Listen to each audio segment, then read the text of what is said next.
سلام. به سفر خانوادگی ما خوش. من مسعود نیکدل و من شیما رئیسی هستم. به چراغ جادوی ایران سفر کردم. اینجا استان سیستان بلوچ، شهر زاهد. هوای اطراف من نمی‌بینید؟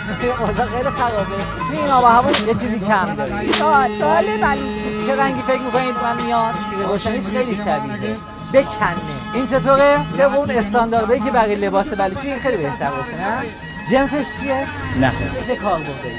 حوله. جانماز سایه میشناسن. هر جا موقعی نماز شد تو ماشینن همونجا پیاده میشن تو بیابون نمازشون رو میخونن.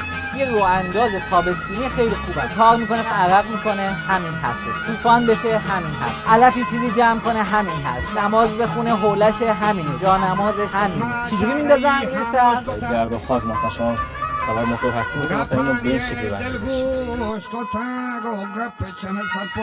بیام آینه. به به به. آقا من نشستم اینجا. الان من دیگه راحت نشستم.